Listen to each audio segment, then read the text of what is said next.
اعوذ باللہ من الشیطان الرجیم بسم اللہ الرحمن الرحیم۔ السلام علیکم سامعین، تو آپ دیکھ رہے ہیں یوٹیوب چینل صفدر اسٹوڈیو 5 اور میں محمد صفدر۔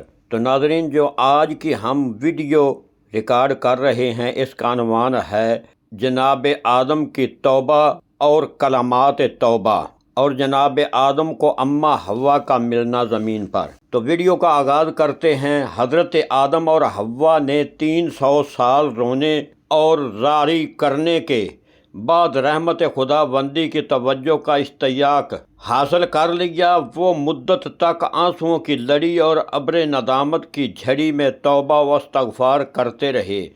بالآخر دریائے رحمت جوش میں اور آب مغفرت خروش میں آیا۔ ذات باری نے ترس کھایا اور رحمت الہی نے رحم کیا۔ الہام ہوا، اے آدم، اب ان لوگوں کے واسطے سے دعائے مغفرت کرو جن کے نام ساق عرش پر لکھے ہوئے ہیں اور جن کے اسباء تمہیں دکھائے جا چکے ہیں اور جن کے انوار تمہارے سلب میں ودیت ہیں، اور وہ نام یہ ہیں محمد و علی و فاطمہ و حسن و حسین۔ حضرت آدم نے فوراً ہاتھ اٹھا کر دعا کی۔ خداوند عالم کے بتائے ہوئے کلمات کے واسطے سے حضرت آدم کی توبہ تو قبول ہو چکی اور اس عظیم شرف پر انتہائی مسرور بھی ہوئے، اور ہونا بھی چاہیے تھا، یہاں تک کہ مدتوں مسرت کے آنسو بھی بہاتے رہے۔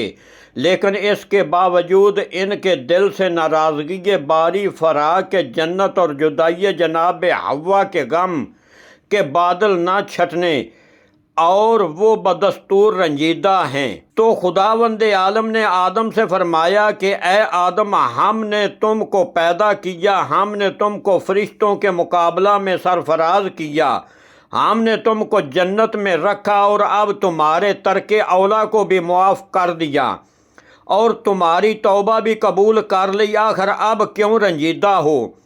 عرض کی، مالک، اپنے کیے کا بدلہ پا چکا ہوں اور رنج و غم برداشت کر چکا ہوں۔ اس کی تکلیف اور اس کے اثرات دل سے نہیں جاتے۔ ارشاد ہوا کہ مکہ جا کر کعبہ کا طواف کرو، دل مطمئن ہو جائے گا اور روح سکون پا جائے گی۔ پھر جبریل کو حکم دیا کہ آدم کو مکہ لے جا کر انہیں میرے گھر کا طواف کرواؤ۔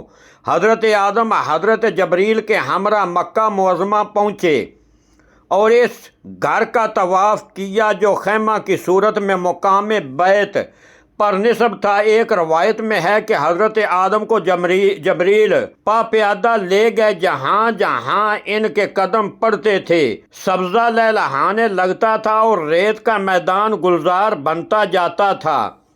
ایک روایت میں ہے کہ خداوند عالم نے مقام بیت پر ایک یاقوت سرخ کا ایسا گھر بنا دیا تھا جس میں نور کی قندیلیں آویزاں تھیں، اور اس کے 2 دروازے تھے، ایک شرقی اور ایک غربی۔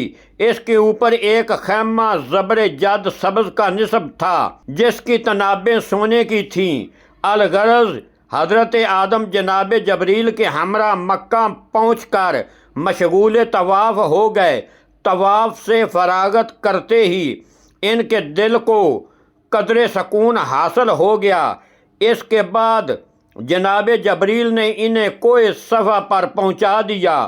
کوہ صفا پر پہنچنے کے بعد حضرت آدم میں ملاقات حوا کا اشتیاق شدت پکڑ گیا اور وہ ان کی ملاقات کے لیے بے انتہا پریشان ہوئے۔ بالآخر کوہ صفا سے اترے اور ایک جانب کو چل پڑے۔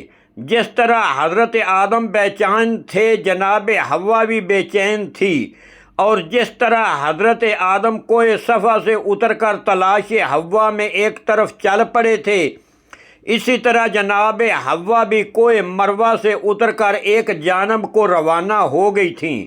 نہ آدم کو معلوم تھا کہ کدھر جا رہا ہے، نہ حوا کو خبر تھی کہ کس طرف جا رہی ہے۔ اتفاقاً دونوں چلتے چلتے مقام عرفات پر پہنچے اور دونوں میں ملاقات ہو گئی، اور دونوں نے ایک دوسرے کو جبریل کے ذریعے سے پہچانا، کیونکہ امداد زمانہ، صدمہ اور فضائے عرضی کی وجہ سے دونوں کے چہرے متغیر ہو چکے تھے اور پہچاننے کا امکان نہ رہا تھا۔ غرضیہ پہچانا اور بہت روئے۔ مقام تعارف کو عرفات اور یوم ملاقات و تعارف کو یوم عرفہ کہا گیا۔ اس کے بعد حضرت جبریل نے ان دونوں کو لا کر اسی خیمہ میں رکھا جو فرشتوں کے ذریعے سے مقام بیت پر نصب کیا گیا تھا۔ پھر چند دنوں کے بعد حضرت جبریل نے بروایت علامہ مجلسی ان دونوں کو صفا اور مروہ پر پہنچا دیا۔ پھر اس خیمہ کو جو مقام بیت پر نصب تھا بحکم خدا آسمان پر اٹھا لیا گیا اور اسی مقام پر کوہ صفا کو مروہ، طور سینا اور کوہ سلام یعنی نجف اشرف سے پتھر منگوا کر خانہ کعبہ کی تعمیر کرا دی گئی اور کوہ ابو القیس سے وہ پتھر لا کر نصب کر دیا گیا جو اس مقام پر محفوظ تھا اور جس سے حضرت آدم اپنے ہمراہ جنت سے لائے تھے، جس کا نام ہے حجر آسود۔ تو سامعین، یہ تھی ہماری آج کی ویڈیو۔ اگر آپ کو اچھی لگے تو اسے سبسکرائب کرنا، لائک کرنا۔ السلام علیکم، اللہ حافظ۔